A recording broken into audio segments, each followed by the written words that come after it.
What is depression? The Gnostics of old saw the world and not the individual's genes or brain chemistry as the cause of what today we label depression.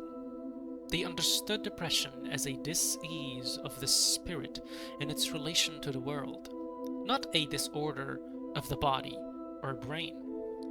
The words depress or be depressed are verbs like to press or be pressed, oppress or be oppressed. Psychiatrists speak of depression as a noun, a thing, and claim to know what that thing is, i.e., a chemical imbalance in the brain. Patients, on the other hand, complain of being or feeling pressed. Someone facing the loss of a loved one, forced to work and support a family on less than a living wage, like someone who has been told they have a terminal illness, or been the victim of a mugging or bombing, may also be depressed. Is their depression a thing, a clinical condition caused by chemical imbalance in their brain? Is it merely an individual problem or disorder to be technically solved or medically cured? Or is it a worldly event or experience that weighs and presses on them to the point of oppressing them? Not everyone who feels depressed can point to such an event or situation. But then the event or situation is not the reason why they feel depressed, but rather the oppressive questions that it burdens them with. Why? Why now? Why me? We live in a world in which every second and minute of the day, people all over the world have to endure terrible events and life conditions.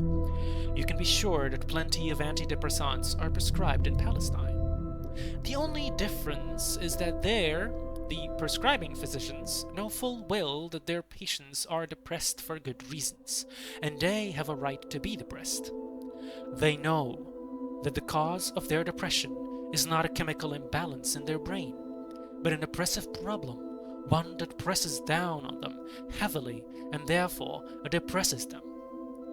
This is not just true for Palestine, but for cases of so-called depression in all countries over the world. None of us find it comfortable to feel the oppressive weight of unpalatable truths or a problem that presses down on and depresses us. But as Martin Heidegger once pointed out, what oppresses the human being even more than the oppressive weight of any particular personal reason or political situation or personal problem is precisely the absence of any felt oppressiveness, a refusal to feel weighed down or to let things get us down. What this refusal leaves us with is that profoundly oppressive emptiness felt for no apparent reason, which psychiatrists then designate and treat as clinical depression. But such depression, too, is no clinical condition, but an existential one. For if instead of not feeling the weight of an oppression, we would let it weigh down on and depress us, then it would both press us even or ever deeper down into ourselves and help us feel our own deeper selves. It would also help us to not only feel but see more clearly what is it that oppresses us. What psychiatrists designate as a clinical condition, a state of depression, arises when we do not let ourselves follow this depressive process, refusing to be depressed in this way by the world in which we find ourselves. Today, depression is regarded as a world health problem of epidemic proportions, an absurdity given the evident and oppressive weight of the world problems that find expression in it. For the medical world, it is the patient that is the problem. For the patient, it is the world that is the problem. If there is any cause for the depression epidemic, it is the very refusal to see and feel the depressing weight of the world problems. For Were we to do so, they would confront us with the full weight of all those deeper questions which humanity, both politicians and ordinary people, fear to confront. Would we withstand a confrontation with the weight of those questions? We could only do so by finding a deeper, firmer ground within ourselves. How to find this ground? Precisely by actively letting things get us down, letting them depress us to the point where we reach the deeper inner ground of our being. As it is written in the Gnostic Gospel of Thomas, those who seek should not stop seeking until they find.